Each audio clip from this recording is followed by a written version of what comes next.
The great happiness. Buddham saranam gacchami. Manopuppangama dhamma manosiddha manomaya. मनसाचे पदुठेना भासते वा करोति वा ततो नंग दुःखमन्वेति चक्कं वा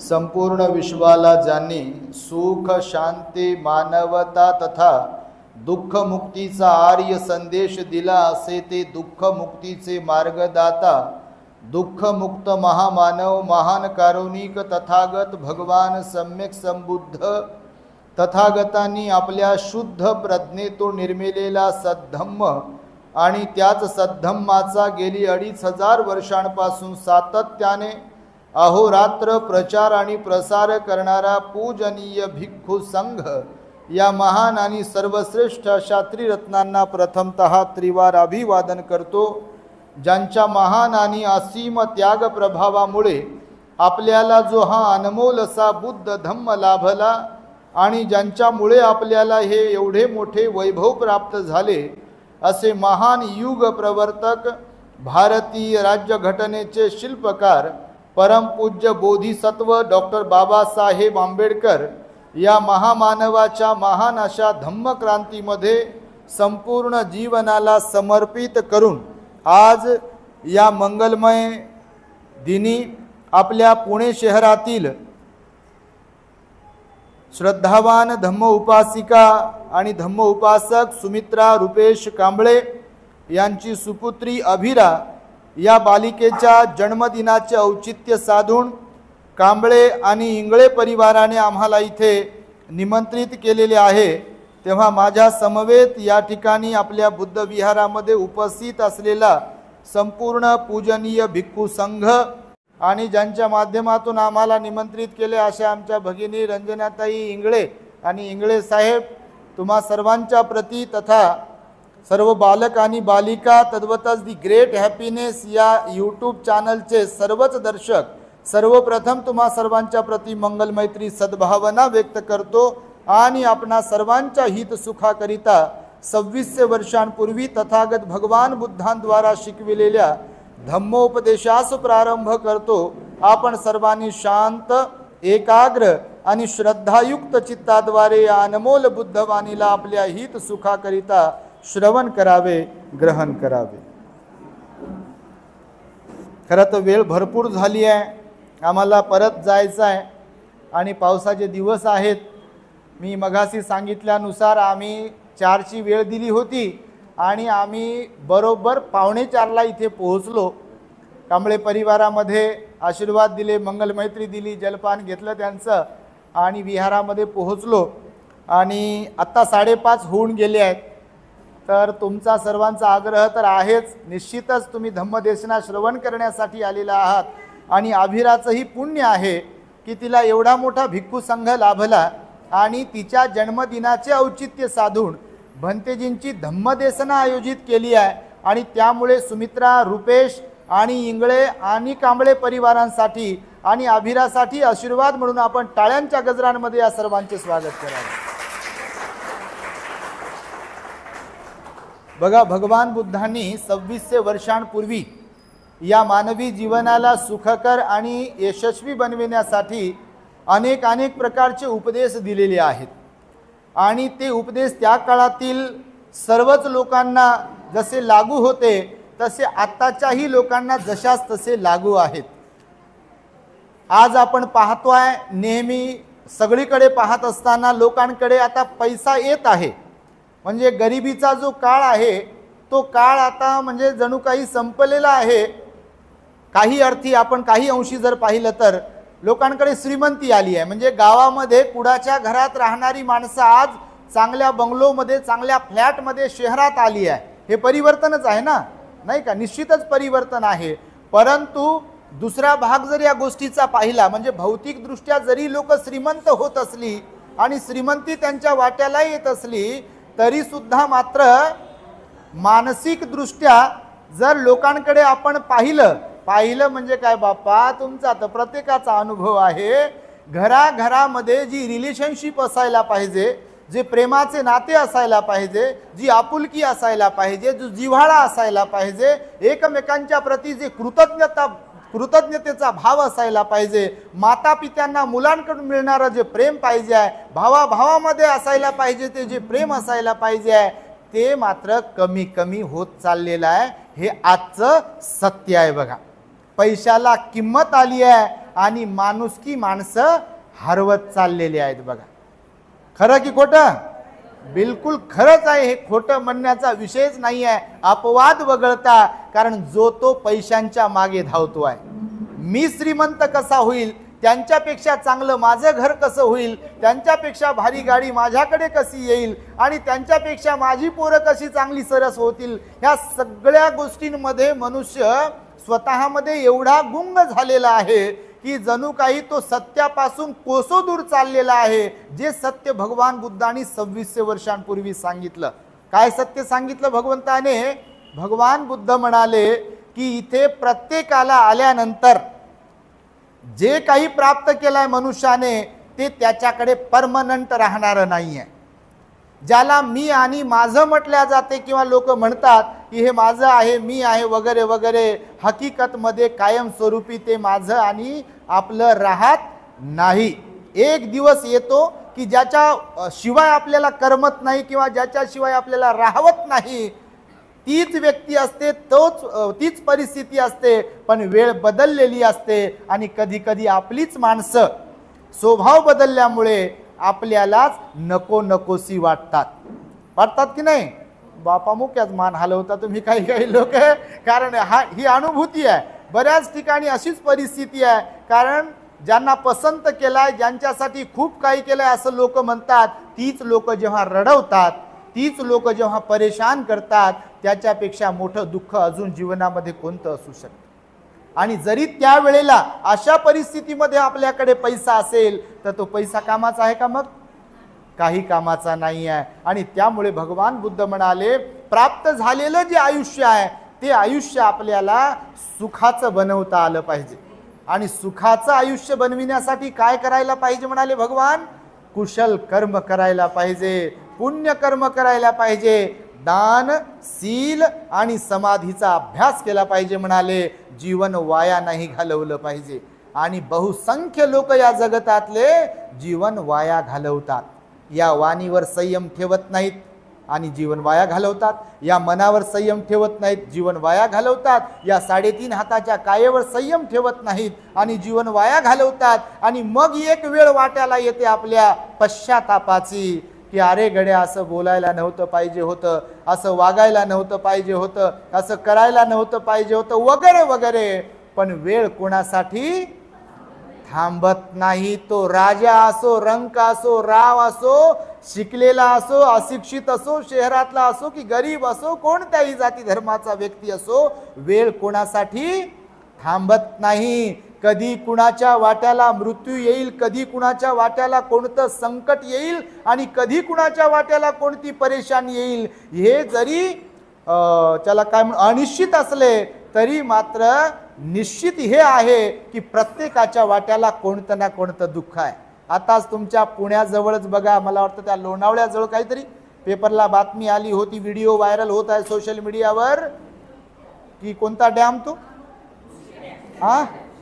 भुशी, काय कोणता डॅम आहे ते, त्या डॅम मध्ये बघा काही लोक, एक कुटुंब वाहून गेलं बघा. गेलं की नाही? आता ते कुटुंब कशासाठी गेलं असेल तिथे? एन्जॉय करण्यासाठी, बरोबर की नाही? आनंद उपभोगण्यासाठीच गेला ना.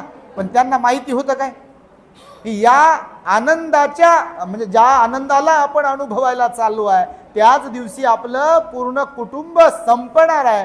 ह्याचं त्यांना काही असं पुसटची तरी कल्पना आली असेल काय? म्हणून भगवान बुद्ध म्हणाले, कोणतं दुःख कधी कुठे कुणाच्या वाट्याला कशा प्रकारचं येईल हे सांगता येत नाही आहे. आणि त्यामुळे वर्तमान आयुष्य जे आहे आपल्याला ते व्यवस्थितपणे घालविण्यासाठी शील सदाचाराचं जीवन खूप महत्त्वाचं आहे. आणि विशेषत्वाने मुलांच्या बाबतीत मी नेहमीच सांगतो, प्रवचनांमध्ये रिपीट जरी होत असेल तरी, खूप मोठी संपत्ती कमविण्यापेक्षा योग्य उत्तम संतती कमवता आली पाहिजे. आणि आज घडीला जर तुमचा आता अनुभवच आहे, आम्ही पण पाहतोय सगळ्या गावखेड्यात शहरात आणि सगळीकडे फिरत असताना खरंच लोकांकडे श्रीमंती खूप जास्त आली आहे. श्रीमंतीनं माणसं मोठी मोठी होत चालली आहे. पण संततीच्या बाबतीत जर विचार केला तर माणसं फार छोटी छोटी होत चाललेली आहे. इथे कोणी कोणाला ओळखायला तयार नाही. वृद्धाश्रमामध्ये ॲडमिशन मिळत नाही आहे, एवढी गर्दी आहे. तुम्ही कधी जात नसाल, आम्ही जातो, कारण आम्ही आई वडील सोडले आहे. म्हणून त्या वृद्धाश्रमात जे आई वडील असतात किंवा अनाथाश्रमांमध्ये जी मुलं असतात, आता परवालाच बघा, तुम्ही बघितलं असेल तर स्टेटसला वगैरे, त्या अंधविद्यालयामध्ये आम्ही गेलो होतो मुलांना देण्यासाठी. आमचे खाडे परिवार आहे, त्यांच्या मुलाचा जन्मदिवस आहे, त्यांच्या जन्मदिनाचं औचित्य साधून आम्ही ते मुलांना भोजनदान देण्यासाठी गेलो. अगदी लहान लहान मुलांपासून मोठ्या मुलांपर्यंत तिथं मुलं होते, पूर्ण ब्लाइंड होते, पूर्ण अंध, जन्मांध होते ते. मी पाहिलं त्यांच्याकडे आणि विचार केला, मी स्टेटसला पण ठेवलं होतं, कल्पना करावी की ज्यांना डोळे असून असं वाटते की माझ्या एवढं दुःख कुणालाच नाही. मी लिहिलं स्टेटसवरती की कल्पना करून पहा की जर आपण अंध असतो तर, कल्पना करून पहा की आपण पालामध्ये राहत असतो तर, कल्पना करून पहा की आपल्याला आई नसती, भाऊ नसता, आपल्याला पती पत्नी नसते, किंवा हे जे वैभव प्राप्त झालंय, श्रीमंती प्राप्त झाली आहे, समजा कल्पना तर करून पाहावी की हे सगळं काही आपल्या वाट्याला नसतं तर काय झालं असतं, किंवा आपण अपंग असतो, मूक बधीर असतो तर काय झालं असतं. भगवान बुद्ध म्हणाले, आपल्यापेक्षा दुःखी लोकांकडे आपण पाहत राहिलो पाहिजे कधी कधी. पण मनुष्याचा स्वभाव असा आहे की समोरच्याने एक मजला चढवलाय घरावर तर माझा दुसरा कसा होणार नाही, बरोबर का नाही? कुणाचं काही पाहिलं म्हणजे प्रगती झालेली की नाक मुरडणं चालते त्याच्यामध्ये. तुम्ही नाही तसे बापा, तुमच्यासारखं तर कोणीच नाही आहे, पण असे भरपूर लोक आहेत. तर म्हणून भगवान बुद्ध म्हणाले की माझंच दुःख फार जास्त आहे आणि मीच दुःखी आहे, असं न मानता आपल्यापेक्षा जास्त जे दुःखी आहे त्यांचा कधीतरी विचार करावा. मी हे उदाहरण तुम्हाला वृद्धाश्रमाचं यासाठी सांगितलं, तुमचं थोडं तरी पुण्य असेल की तुम्ही मुलांबरोबर आहात, ज्यांचं वय जास्त झालं आहे ते. तुम्ही विचार तर करून पहा. त्या दिवशी मी गेलो, त्या आई म्हणे भंतेजी, तर ते आपले कमी असतात, इतर जास्त असतात, तर ते म्हणे आई भंतेजी माझा मुलगा एक आहे म्हणे ऑस्ट्रेलियाला, दुसरा मुलगा आहे म्हणे कॅनडाला, आणि मुलगी पण कुठंतरी इंग्लंडला आहे, आणि हे कुठे आहे?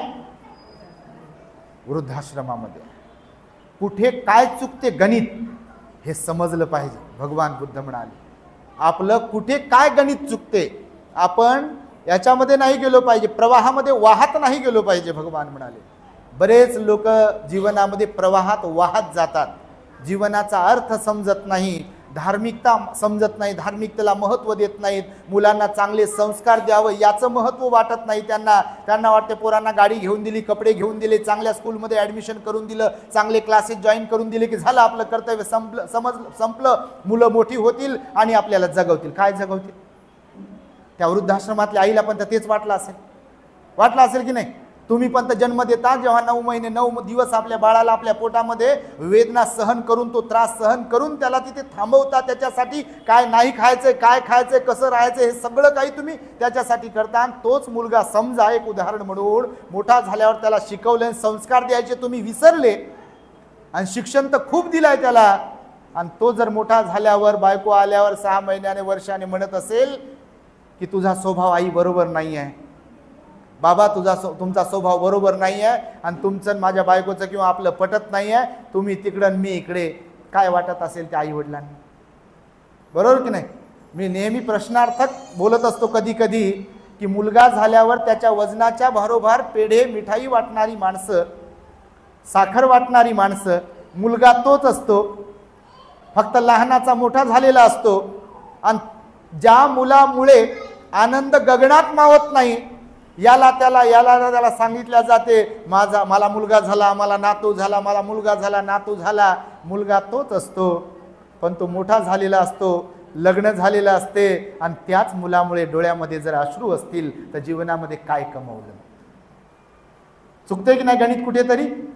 बिलकुल चुकते. आणि ह्याच्यात असंही नाहीये की आपण बोट कोणाकडे करावं, हे तर लयच सोपं गणित आहे बोट करण्याचं. 99.99% लोक तर ह्याच्यातच जीवन जगतात की तुझं चुकते, तुमचं चुकते, तुझं चुकते, तुमचं चुकते.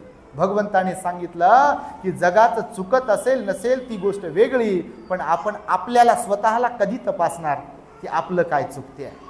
आणि ही तपासण्याची भावना आपल्यामध्ये तेव्हाच निर्माण होईल जेव्हा बुद्ध धम्म संघावर आपली श्रद्धा असेल, जेव्हा बुद्ध धम्म संघाला आपण समजून घेऊ, बुद्धाचा विचार, संत महापुरुषांचा विचार जेव्हा आपण समजून घेऊ तेव्हा ती समज आपल्यामध्ये येईल स्वतःला तपासण्याची. अन्यथा आपण स्वतःला कधीच तपासणार नाही, फक्त नाव ठेवत राहू हे असे ते तसे, यांच्यामुळे असं झालं, त्यांच्यामुळे तसं झालं. आणि म्हणून जीवनामध्ये भरपूर लोक दुःखी यामुळे आहेत की जीवनाचा समतोल लोकांना साधता येत नाही.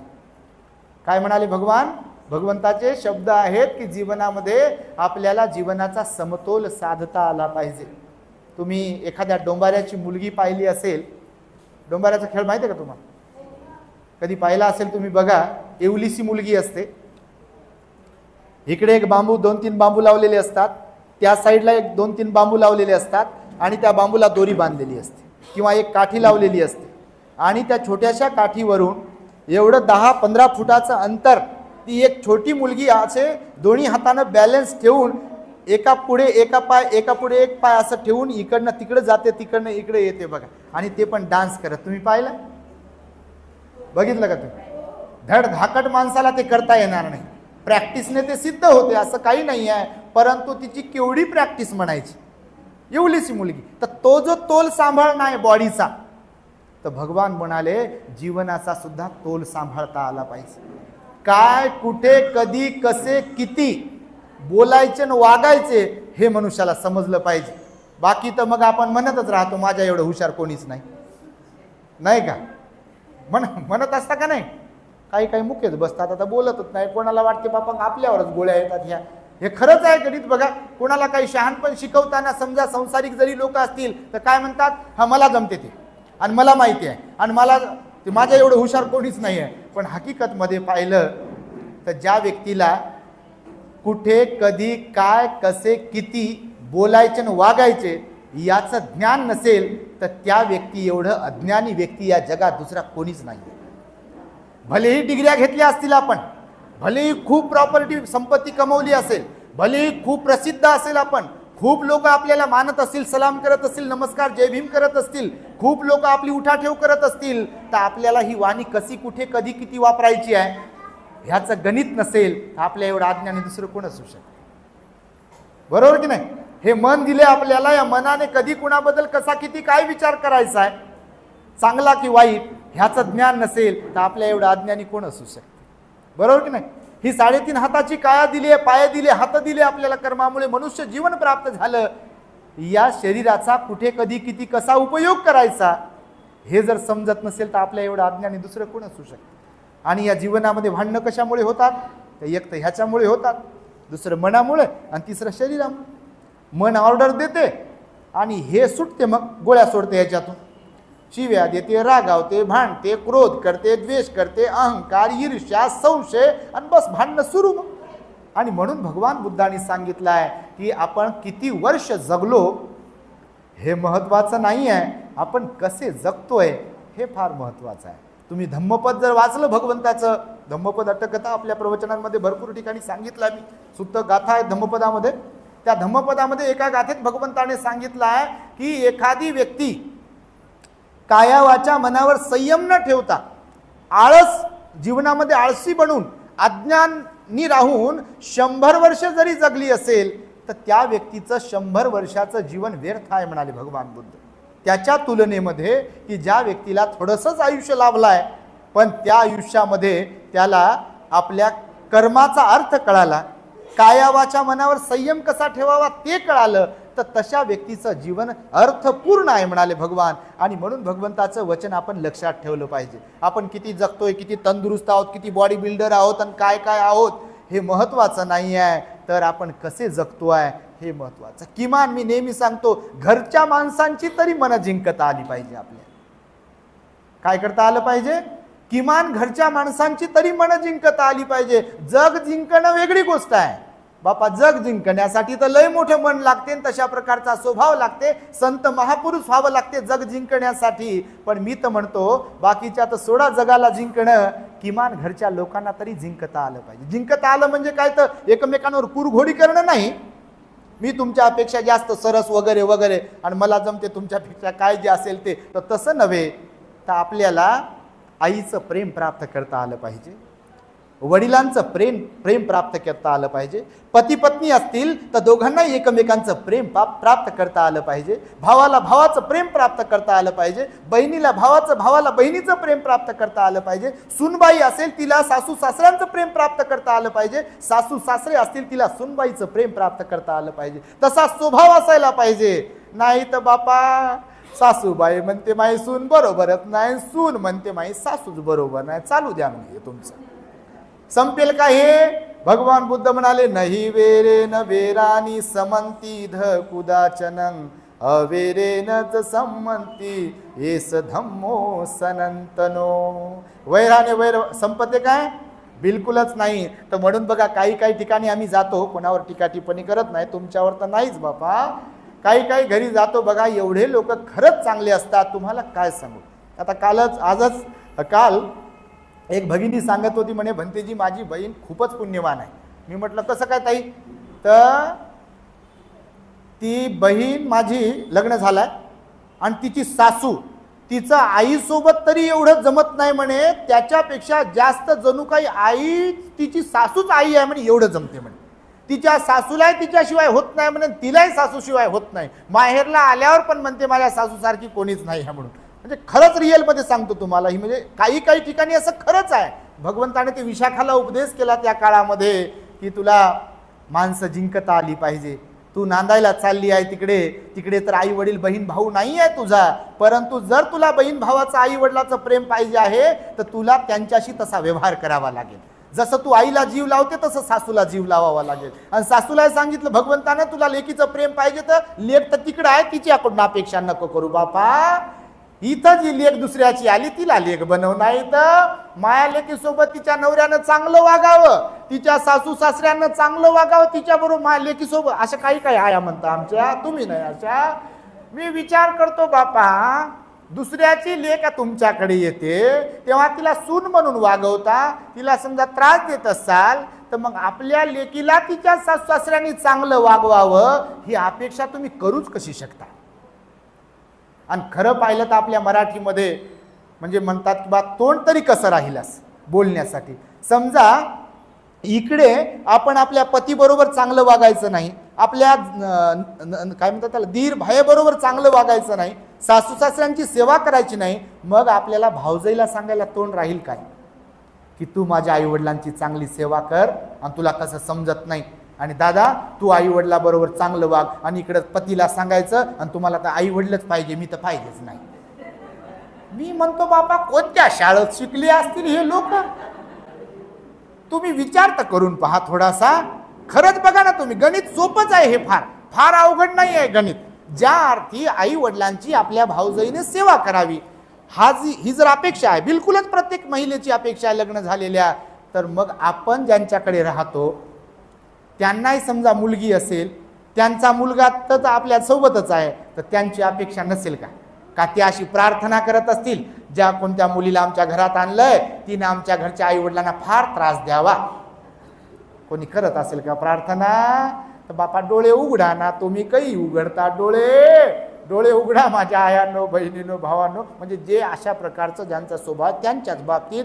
नाही तर तुम्ही म्हणाल बापा भंतेजी भलतच बोलता का काय तुम्ही? मी तर सांगतो माझ्याबद्दल तत्व आहे, आपण रोखोकच बोलतो. दानासाठी बिनासाठी कुणाचा असं गोडगी वेगायचे ना मग देता का मला असं, तर त्याचा विषय नाही आपल्याकडे. कोणी वंदो अथवा निंदो जे सत्य भगवंतानं सांगायला सांगितलं आहे परिवर्तनासाठी, लोकांचं प्रबोधन व्हावं, परिवर्तन व्हावं, ते सांगल्याशिवाय आपण राहत नाही. तुम्हाला माझं, तुम्ही तर द ग्रेट हॅपीनेसला फॉलो करता इंगळे साहेबांनी, त्यामुळे तुम्हाला रिकमेंड केले. करुणानंद भंतीला, रुपेशला सांगितलं असेल, सुमित्राताईला सांगितलं, करुणानंद भंतीला बोल, हे त्यासाठीच बोलवतात लोक दूर दूर. खरं तर आता माझी तब्येत बरी नाही आहे, डॉक्टरांनी सांगितलं हे गाडीत बसू बसू, प्रवचनात कार्यक्रमात बसू बसू बैठक जास्त होते, यूट्यूबचं काम करावं लागते, एडिटिंग करावं लागते, अभ्यास करावं लागते, 3-4 तास झोप होते रात्री. तर डॉक्टरला काल दाखवलं तर डॉक्टर म्हणे भंतेजी कामं सगळे थांबवा आणि जास्तीत जास्त तुम्ही रेस्ट घ्या, व्याप वाढून घेऊ नका, तुमची गरज आहे. तुम्ही जर थांबले एका ठिकाणी तर बापा मग ते काही खरं नाही. तर डॉक्टर पण मला बोलले आणि त्यामुळे तब्येत बरी नसताना मी इंगळे साहेबांना हो म्हणालो,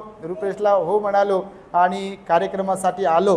जास्त काही बोलत नाही, मला निघायचं आहे त्यामुळे. पण हे जे तुम्हाला सांगतोय हे जरी रिपीट होत असेल कोणाच्या ऐकण्यामध्ये, पण हे अत्यंत महत्त्वाचं धम्म हाच आहे बघा. तुम्हाला सांग, तुम्ही बौद्ध साहित्य वाचा, भगवंताने गृहस्थी जीवनासाठी गृहस्थ लोकांनाही हे उपदेश केले आहे आणि भिक्षूंना सुद्धा उपदेश केलेले आहे. म्हणजे असं नाही की भगवंताचा धम्म भिक्षूंपुरताच आहे किंवा गृहस्थांपुरताच आहे. भगवंताचा उपदेश भिक्षूंना सुद्धा आहे आणि गृहस्थ जीवन जगणाऱ्या उपासक उपासिकांना सुद्धा आहे. आणि त्यामुळे आपल्या आचरणामध्ये आपण सुधारणा करून घ्यावी, हा माझा सांगणं आहे. बाबासाहेबांनी सुद्धा सांगितलं बघा, 100 दिवस शेळी होऊन जगण्यापेक्षा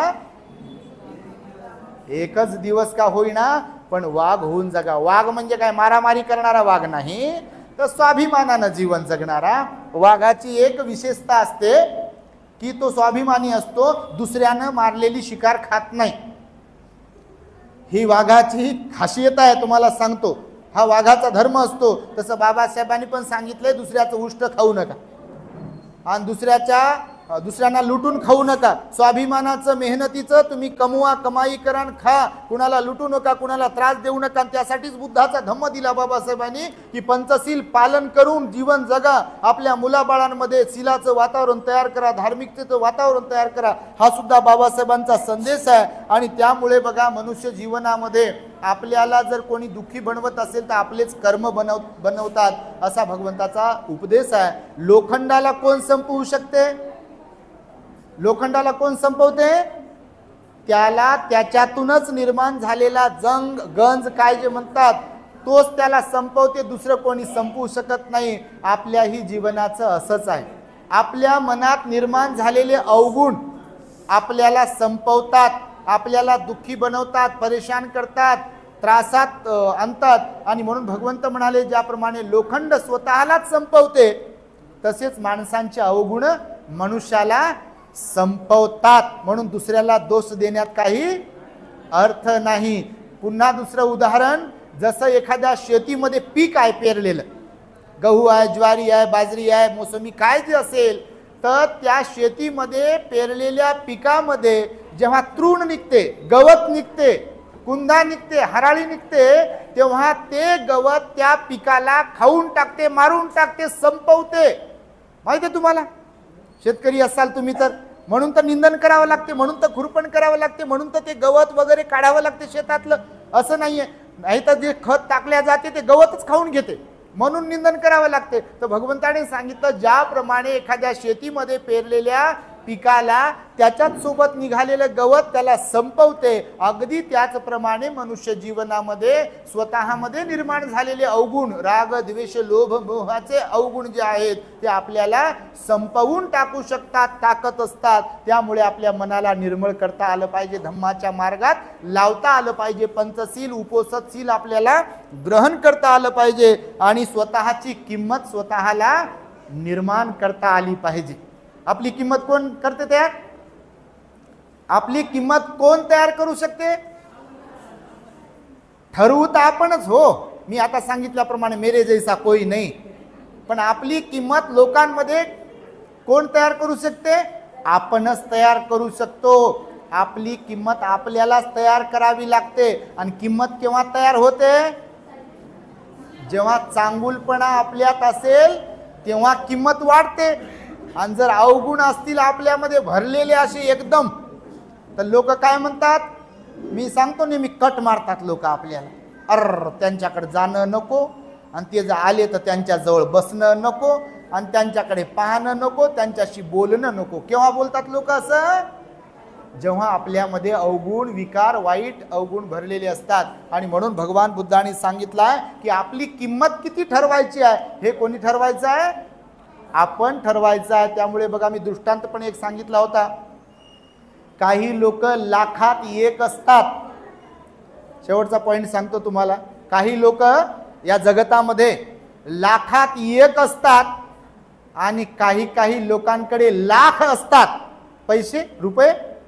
काही काही लोकांकडे लाख असतात पण ते माणसात नसतात. खरं की खोटं? काही लोक लाखात एक असतात आणि खरंच असतात. तुम्हाला सांगतो, हजारो लोक त्यांना नमन करतात. हजारो लाखो लोक त्यांना नमन करतात, त्यांच्या समोर झुकतात, त्यांना फॉलो करतात, त्यांच्यापासून इन्स्पायर होतात, प्रेरणा घेतात, त्यांना नमस्कार करतात, वंदन करतात. असे काही काही लोक असतात की जे लाखात एक असतात आणि काही काही लोकांकडे लाख असतात. म्हणजे पैसे, प्रॉपर्टी, श्रीमंती, पण ते माणसात नसतात. अहंकारामध्ये, ईर्षेमध्ये, रागामध्ये, द्वेषामध्ये वावरतात. आणि म्हणून आपली किंमत आपल्याच गुणांवरून ठरते. आपल्यात सद्गुण जास्त आहेत की अवगुण जास्त आहेत हे कुणावर अवलंबून आहे? आपल्यावर अवलंबून आहे. कसं बनवायचं आहे आपल्याला स्वतःला. आत्ताही अत्तनु नाथो कोही नाथो परोसिया, भगवान बुद्ध म्हणाले. आपणच आपले मालक आहोत. आणि त्यामुळे बघा, मी तो दृष्टांत सांगितलेला आहे, तुम्ही ऐकला असेल. एक गुरु होते, त्यांनी शिष्याकडे एक दगड दिला. त्या शिष्याने त्यांना विचारलं की या जीवनाचं मूल्य काय आहे गुरुजी? तेव्हा ते गुरुजी काय करतात, त्या शिष्याला दगड देतात आणि बाजारात पाठवतात की या दगडाची कोण किती किंमत देते ते जरा माहिती काढून ये. आणि तो शिष्य आपल्या हातामध्ये तो दगड घेतो आणि मार्केटमध्ये जातो. तो सुरुवातीला एका भाजीपाला विक्रेत्याकडे जातो आणि त्याला विचारतो, या दगडाची काय किंमत द्याल तुम्ही? तर तो भाजीपाला वाला म्हणतो की एक गोणी भरून बटाटे याच्या मोबदल्यात देऊ शकतो, एवढी या दगडाची किंमत आहे. तो शिष्य दुसरीकडे जातो, फळ विक्रेत्यांकडे, आणि फळ विक्रेत्याला बोलतो की या दगडाची काय किंमत द्याल? तर फळ विक्रेता म्हणतो, याच्या मोबदल्यात 10-12 संत्री, मोसंबी तुला देऊ शकतो, एवढी याची किंमत आहे. तो तिथून पुढे जातो सोनाराकडे. सोनार त्याला बोलतो की या दगडाची मी 50,000 रुपये किंमत देऊ शकतो. तो शिष्य तिथून पुढे जातो एका जोहरीकडे, म्हणजे हिरे माणिक मोत्याचा व्यापारी. आणि हिरे माणिक मोत्याच्या व्यापाऱ्याकडे जेव्हा जातो तेव्हा तो हिरे माणिक मोत्याचा व्यापारी ह्याला जेव्हा याच्या हातातला दगड पाहतो तेव्हा तो आपल्या आसनावरून, काउंटरवरून उठतो, त्याच्या जवळ जातो आणि त्याला साष्टांग दंडवत घालतो, प्रदक्षिणा घालतो आणि त्याला विचारतो, मी तुझी काय सेवा करू सांग. तो शिष्य त्याला तोच प्रश्न करतो, या दगडाची काय किंमत द्याल? तर तो जोहरी म्हणतो की तुम्ही तोंडातून जो शब्द काढाल त्याच्या 100 पट जास्त किंमत या दगडाची मी तुम्हाला देऊ शकतो, तुम्ही सांगा काय देऊ. तो आश्चर्यचकित होतो. कोण? शिष्य. तो म्हणतो दगड विकायचा नाही आहे, गुरुजींनी किंमत काढायला सांगितली आहे, मी माघारी चाललो आहे आश्रमामध्ये. आणि तो जातो गुरुजींकडे. तो जाईपर्यंत विचारात पडतो, दगड तर तोच आहे, विकणारा पण मी तोच आहे. मार्केटमध्ये मी जेव्हा भाजीपाल्यावाल्याकडे गेलो, विक्रीवाल्याकडे गेलो, तर ते म्हणतात की गोणीभर बटाटे देतो, याच्या मोबदल्यामध्ये एवढी किंमत आहे. तो फळ विक्रेता म्हणतो की 10-12 संत्री देतो, याच्या मोबदल्यामध्ये एवढी किंमत आहे. सोनार म्हणतो 50,000, तर जोहरी म्हणतो की तू म्हणशील त्याच्या 100 पट जास्त किंमत देतो. हा आश्चर्यचकित होतो, विचारात पडतो आणि आपल्या गुरुजी जवळ पुन्हा रिटर्न पोहोचतो आणि गुरुजींना पुन्हा तोच प्रश्न करतो की गुरुजी, या मानवी जीवनाचं मूल्य काय आहे? तेव्हा गुरुजी काय म्हणतात त्याला की मला सांग, तू बाजारात गेल्यावर या दगडाची कोणी किती किंमत लावली? आणि तो घडलेली हकीकत मग गुरुजींना सांगतो आणि गुरुजी त्याला म्हणतात की जीवनाचं असंच आहे. इथे प्रत्येकालाच 2 हात दिले, 2 पाय दिले, 2 डोळे दिले, मेंदू दिलाय, सगळं सिमिलरच आहे. फक्त कोणी काळा आहे तर कोणी गोरा आहे, कोणाचं नाक कमी आहे, कोणाचं जास्त आहे, तो कोणाचं काय जे काही असेल कमी जास्त कर्मामुळे प्राप्त झालेलं, पण सगळे इथून तिथून सारखेच आहेत ना तसं पाहिलं तर. पण जरी शरीररूपी सारखं धन मिळालेलं असलं तरी स्वभाव सारखा आहे का? आहे का? माता पिता जरी एकच असले तरी लेकरं सारखे सगळे सारख्याच स्वभावाचे आहेत का? नाहीये. एखाद्या समाजातले, कुटुंबातले लोक एकाच स्वभावाचे आहेत का? नाहीये. प्रत्येकाला त्याच्या गुणवत्तेद्वारे, त्याच्या प्रयत्नांमधून, त्याच्या कर्मामुळे, वर्तमानातील कर्मामुळे, स्वभावामुळे, आचरणामुळे त्याला त्याचा स्वभाव प्राप्त. चोराच्या सोबत राहिला चोर झाला, ज्ञानीवंतांच्या सोबत राहिला ज्ञानीवंत झाला. आहे का? खरं की खोटं? बिलकुल खरंच आहे. तुम्हाला सांगतो, फक्त अपवाद वगळता. भगवंतांना अपवाद पण सांगितला. कशासारखा? तर भाजीत असलेल्या पळीसारखा. भगवान म्हणाले या जगतात असेही काही लोक आहे या जगतामध्ये की ते ज्याप्रमाणे एखादी पळी भाजीमध्ये वरणामध्ये पूर्ण वेळ राहते, पण त्या भाजीची वरणाची चव त्या पळीला कळत नाही, समजत नाही. अगदी मनुष्य सुद्धा असे काही काही आहेत की ज्ञानीवंत लोकांबरोबर राहतील. बुद्ध माहिती आहे त्यांना, बुद्ध पाठ आहे त्यांना, गाथा पाठ आहे, वंदना पाठ आहे, सगळं माहिती आहे. बाबासाहेब तर बापा पूर्णच माहिती आहे, पाठच झालेले आहेत, पण फक्त माहित आहे जय जयकार करण्याचा. भगवान बुद्धाचा विजय असो, त्यांच्या धम्माचा विजय असो, त्यांच्या संघाचा विजय असो, बाबासाहेबांचा विजय असो, आणि जयंती आली निळा पट्टा घालून घेतला, पंचरंगी पट्टा घालून घेतला, निळी इकडं तिकडं लावली आणि तुझ्या रक्तामधला भीमराव पाहिजे म्हणते, अर्धा 1 घंटा 2-3 घंटा शासनाने दिल्याप्रमाणे नाचते आणि दुसऱ्या दिवशी उठत नाही 12पर्यंत. बाबासाहेब गेला अंगातला आणि बुद्धही गेले अंगातले आणि मग पुन्हा पुढच्या जयंतीला येते. तुम्ही नाही तसे, पण काही काही असेच आहे. विहाराचं तोंड माहीत नाही, दान धर्म माहीत नाही, पुण्यकर्म माहीत नाही, सील पालन माहीत नाही, ध्यान माहीत नाही, चांगुलपणा माहीत नाही, वाणीचा संयम माहीत नाही, मनाचा संयम माहीत नाही, शरीराचा संयम माहीत नाही, असे सुद्धा काही काही लोक आहेत. तर ते कशासारखे आहेत? भाजीतल्या आहेत का नाही? बिलकुल होच म्हणाल तुम्ही, नाही काय म्हणाल? कारण भगवंतानं सांगितलेलं सत्य आहे. म्हणून आपण लाखात एक असलो पाहिजे. कसे नसलो पाहिजे? काही लोकांकडे लाख असतात ते पण माणसात नसतात, त्यांच्यापैकी नसलो पाहिजे, अशी बुद्धाची वाणी आहे. आणि त्यामुळे आज आभिराचं खरंच पुण्य आहे की आम्हाला इंगळे परिवार, कांबळे परिवार आणि इथे बोलावलाय. पूजनीय भिक्षू संघ सुद्धा एवढ्या मोठ्या संख्येने इथे उपस्थित आहे. वाढदिवस तर होतच राहता. केक कट केला, पाहुण्यांना बोलवलं, आहेर झाले, त्या पोरीला काय गिफ्ट आणले, पोराला गिफ्ट आणले की झाला वाढदिवस.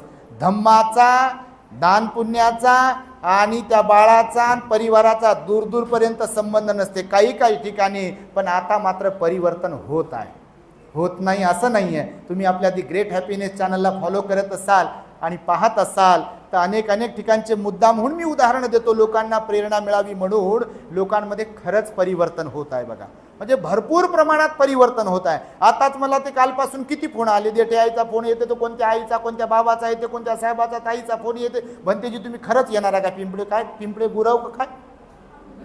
हां पिंपळे गुरव का तुम्ही खरंच येणार आहे का? मी म्हटलं बाप्पा खरंच येणार आहे, माझी बॉडी थोडी पाठवली इकडे. तर लोकांचा बघा पाऊस आहे तरी सुद्धा एवढी गर्दी, तुम्ही एवढ्या लांबून आलात, पावसात आलात, निश्चितपणे तुमच्यामध्ये श्रद्धा आहे आणि ही श्रद्धा वृद्धिंगत होत राहावी. आणि या श्रद्धेच्या योगे भगवान बुद्धांनी सांगितलेल्या, बाबासाहेब आंबेडकरांनी दिलेल्या बुद्ध धम्माचं आपण काटेकोरपणे आचरण करू शकलो पाहिजे, सील पालन करू शकलो पाहिजे, दानपुण्य करू शकलो पाहिजे, ध्यान करून या जीवनाचं सार्थक करू शकलो पाहिजे जाण्याच्या अगोदर. आणि त्यालाच खरं जीवन म्हणतात. आणि त्यामुळे जीवनाचा समतोल कसा साधावा या संदर्भामध्ये मी तुम्हाला थोडक्यामध्ये हा उपदेश केला. पुनश्च एकदा अभिरा बाळासाठी, तिच्या निरोगी उदंड आयुष्यासाठी मी मनपूर्वक शुभेच्छा देतो, तिला आशीर्वाद मंगलमयती प्रदान करतो आणि माझ्या शब्दांना इथे मी पूर्ण विराम देतो. भवतो सब मंगलम रक्षन्तु सब देवता सब बुद्धानुभावेन सदा सुखी भवन्तु ते. भवतु सब मंगलम रक्षन्तु सब देवता सब धम्मानुभावेन सदा सुखी भवन्तु ते. भवतु सब मंगलम रक्षन्तु सब देवता सब संघानुभावेन सदा सुखी भवन्तु ते.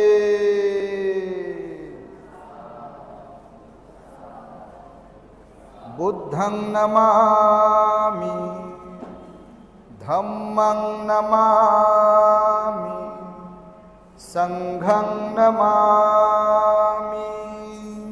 the great happiness. बुद्धं शरणं गच्छामि.